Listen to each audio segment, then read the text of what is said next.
ખેડાના કપડવંજમાં ગેરકાયદે ચાલતી ફટાકડાની ફેક્ટરી અને આ ફેક્ટરીમાં ધડાકાની ઘટના સામે આવી। ભયાનક વિસ્ફોટમાં પંથકના 10 કિલોમીટર સુધી વધુ ધરા પણ ધ્રુજી ઉઠી। ફટાકડાની ફેક્ટરીમાં કામ કરતા 2 શ્રમિક ઘાયલ થયા છે।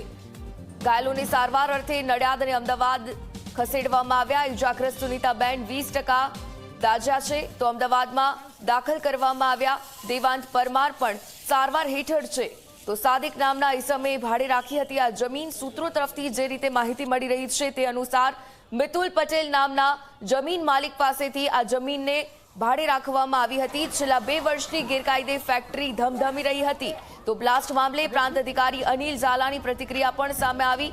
ફેક્ટરીની નોંધણી અંગે કોઈ માહિતી નથી સામે આવી। પ્રાંત અધિકારી દ્વારા નિવેદન આપવામાં આવ્યું છે ત્યારે ગેરકાયદેસર રીતે આ ધમધમી રહી હતી આ ફેક્ટરી। અધિકારી હાલ તો એફએસએલ અને પોલીસની મદદથી તપાસ કરી રહી છે।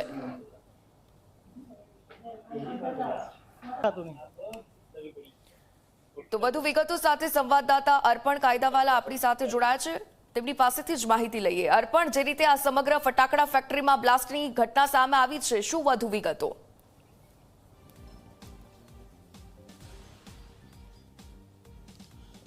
ઉર્મિલા, લગભગ 9:30 વાગ્યાની આસપાસની આ ઘટના છે કે અતિ પ્રચંડ ધડાકો આ સવારે આ ઘટનામાં થયો હતો। એટલો પ્રચંડ ધડાકો હતો કે આ વિસ્તાર સહિત આસપાસના લગભગ 10 કિલોમીટર સુધી લોકોને તેનો અવાજ પણ સંભળાયો હતો અને નજીકના કેટલાય વિસ્તારોમાં જાણે કે ભૂકંપનો આંચકો આવ્યો હોય તેવી અસર અનુભવાઈ હતી।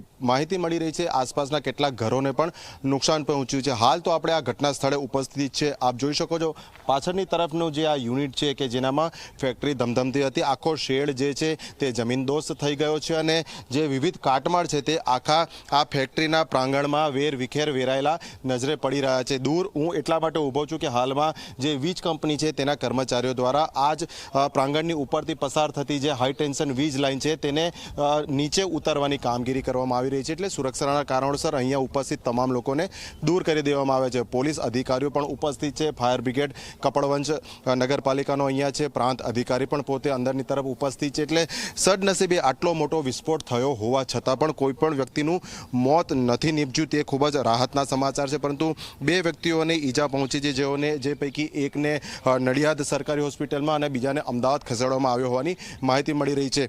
સાદિક નામના શખ્સ દ્વારા આ ગેરકાયદેસર ફેક્ટરી ચલાવવામાં આવતી હોવાની સૂત્રો પાસેથી માહિતી મળી રહી છે અને તેને મિતુલ પટેલ નામના જે જમીન માલિક છે તેની પાસેથી આ જમીન ભાડે લીધી હતી। લગભગ છેલ્લા 2 વર્ષ કરતાં પણ વધુ સમયથી આ ફેક્ટરી ધમધમતી હતી। એટલે પ્રશ્ન એ છે કે નગરપાલિકા વિસ્તારમાં આટલો મોટો ફટાકડાનું આ જે એકમ છે, જે યુનિટ છે તે ધમધમતું હોવા છતાં નગરપાલિકાના સંબંધિત તંત્રને કે પછી વહીવટી તંત્રને કે પોલીસને આની જાણ કેમ ન થઈ? આજે જ્યારે આ ઘટના બની છે તે બાદ કર્મચારીઓ અને અધિકારીઓ દોડતા સ્થળ ઉપર આવ્યા છે અને હવે તપાસ કરાઈ રહી છે અને કાયદેસરની કાર્યવાહી હાથ ધરાશે તેવું નિવેદન તેઓ આપી રહ્યા છે। પરંતુ પ્રશ્ન એ છે કે ભૂતકાળમાં પણ આપણે બનાસકાંઠાના ડીસામાં પણ જોયું હતું કે આ જ રીતે જે ગેરકાયદેસર ફેક્ટરી ધમધમતી હતી ને તેમાં તો કેટલાય લોકોના મોત પણ નીપજ્યા હતા। તે વખતે પણ સરકાર સફાળી જાગી હતી અને મોટી મોટી વાતો કરી હતી, પરંતુ આજે ભલે આ ઘટના ઘટી છે, સદનસીબે કોઈનું મોત નથી નીપજ્યું। એટલા માટે કે જ્યારે ફેક્ટરી શરૂ થાય તેનો લગભગ 10 થી 10:30 વાગ્યાનો સમય હોય છે, શ્રમિકો આવીને અહીંયા કામ કરતા હોય છે અને સાથે જ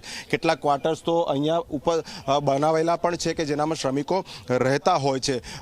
આ ઘટના બની ત્યારે ખૂબ જ ઓછી હાજરી શ્રમિકોની અહીંયા હતી અને ફેક્ટરીનું જે મુખ્ય યુનિટ છે ત્યાં શ્રમિકો હાજર નહોતા। એટલે જ્યાં બ્લાસ્ટ થયો છે ત્યાં કોઈ લોકો વધુ હાજર ન હોવાના કારણે હાલ આ ઘટનામાં જાનહાનિ ટળી છે તેવું કહી શકાય। પરંતુ જો આ ઘટના સમયે આ પ્રિમાઇસીસમાં પ્રાંગણમાં કોઈક વધુ લોકો હોતા તો સ્વાભાવિક છે મૃત્યુઆંક વધી શક્યો હોત ને આ ખૂબ જ મોટી દુર્ઘટના બની શકી હોત। જી ઉર્મિલા। અર્પણ, આ ઘટનામાં જે રીતે હવે પ્રાંત અધિકારી દ્વારા પણ નિવેદન આપવામાં આવ્યું છે, ત્યાંના સ્થાનિક લોકો પણ કહી રહ્યા છે કદાચ આ ફેક્ટરી ગેરકાયદેસર પણ હતી, પ્રાંત અધિકારીના નિવેદન બાબતે શું કહેવું છે?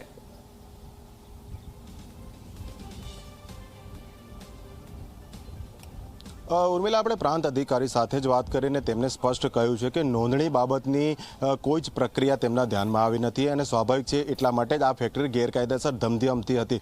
હાલ તો કોઈ શખ્સ અહીંયા જે સત્તાવાર કે જેને કહી શકાય કે જેની પાસે તેઓ નિવેદન લઈ શકે તેવું કોઈ ઉપસ્થિત નથી। એટલા માટે જ મળતી માહિતી પ્રમાણે સાદિક નામનો જે શખ્સ છે કે જે આ ફેક્ટરીનું સંચાલન કરતો હતો તે ફરાર હોવાનું હાલ સામે આવી રહ્યું છે અને જે મૂળ માલિક મિતુલ પટેલ જેનું નામ સામે આવી રહ્યું છે તેને પણ શોધવા માટે તેનો સંપર્ક કરી પૂછપરછ કરવાની પ્રક્રિયા પોલીસે પોલીસે હાથ ધરી છે. હાલ અહીંયા સુરક્ષાના કારણોસર મીડિયા સિવાય અને સરકારી જે કર્મચારી અધિકારીઓ છે તેના સિવાય અહીંયા કોઈને પ્રવેશ આપવામાં આવતો નથી, પરંતુ ચોક્કસથી આપણે પ્રયત્ન કરીશું કે આસપાસના લોકો જે કહી રહ્યા છે કે તેમને પણ આ ધડાકો જોરદાર સંભળાયો તો તેમના ઘરોને નુકસાન થયું છે. સ્વાભાવિક છે, આપણે તેમનો પણ સંપર્ક કરીશું.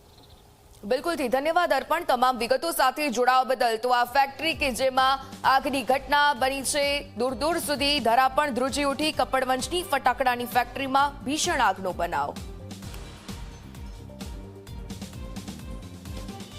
ખેડાના કપડવંજ વિસ્તારમાં અંતરિયાળ વિસ્તારમાં આવેલા એક ફેક્ટરી કે જે વિસ્ફોટકોથી ભરેલી હતી અને ફટાકડાનું ઉત્પાદન થતું હતું, તેનામાં ધડાકો થયો છે અને દુર્ઘટના મોટી સર્જાતા રહી ગઈ છે. સદનસીબે આ ઘટનામાં કોઈનું મોત નથી થયું, પરંતુ 2 લોકોને ઈજા પહોંચી હોવાની પ્રાથમિક માહિતી છે. આપણી સાથે વિસ્તારના પ્રાંત અધિકારી છે કે જેઓ સ્થળ ઉપર હાજર છે અને ઘટના બની તે સાથે જ અહીંયા પહોંચ્યા હતા. સર, પ્રાથમિક આપ જ્યારે પહોંચ્યા, શું આખી આ ઘટના બની હતી? તપાસ દરમિયાન શું જાણવા મળ્યું છે? સવારે અંદાજિત 9:30 વાગે એક મેસેજ મળેલો હતો કે અમારા કપડવંજ ગરોડ રોડ ઉપર એક ફેક્ટરીમાં બ્લાસ્ટ સાથે આગ લાગી છે. ફાયરની ટીમો તાત્કાલિક હાજર થઈ અને આગ બુઝાવેલ હતી. એમાં 2 લોકો ઈજાગ્રસ્ત થયેલ હતા. એમાંથી એક જણને અમે અમદાવાદ સિવિલ અને એક જણને નડિયાદ સિવિલ ખસેડેલ છે. પ્રાથમિક તપાસમાં એવું ખબર પડે છે કે જે ફટાકડાની રિવેટો હોય એનું એ લોકો અહીંયા ઉત્પાદન કરતા હતા. FSL અને ફોરેન્સિકની ટીમો પણ હવે સ્થળ ઉપર પહોંચી રહી છે અને ત્યારબાદ એમાં ખરેખર શું હતું ફેક્ટરીમાં એની તપાસ કરી અને આગળની જરૂરી કાર્યવાહી કરવામાં આવશે. Thank you. સર, માહિતી એ પણ છે કે અહીંયા સંપૂર્ણ ગેરકાયદેસર રીતે ધમધમતી હતી. એની જે નોંધણી મંજૂરીની આખી પ્રક્રિયા છે એની શું હકીકત છે? એમાં પ્રાથમિક તપાસમાં એણે કોઈ જાતનું પરવાનગી ન લીધી હોય એવું માલુમ પડેલ છે, પણ એ માલિક એના કોઈ આધાર પુરાવા કે એવું રજૂ કરે તો ત્યારબાદ આગળની ખબર પડે. હાલમાં આ મામલે કોઈ કાયદેસરની કાર્યવાહી કે જેની સામે ફરિયાદ નોંધી આગળની આપણે સરકારી કાર્યવાહી કરી શકીએ એવી કોઈ? ફોરેન્સિક તપાસમાં જે પછી અમને ખબર પડશે કે આવો કોઈ પદાર્થ હતો એના આધારે પછી પોલીસ ફરિયાદ દાખલ કરી અને આગળની કાર્યવાહી કરવામાં આવશે.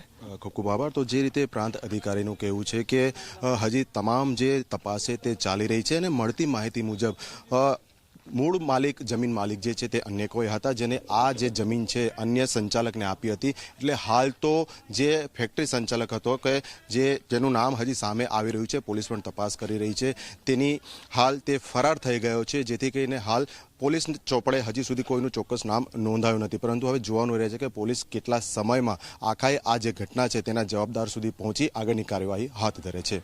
ખેડાના કપડવંજથી કેમેરા પર્સન મુકેશ ચૌહાણ સાથે અર્પણ કાયદાવાલા, ઝી મીડિયા.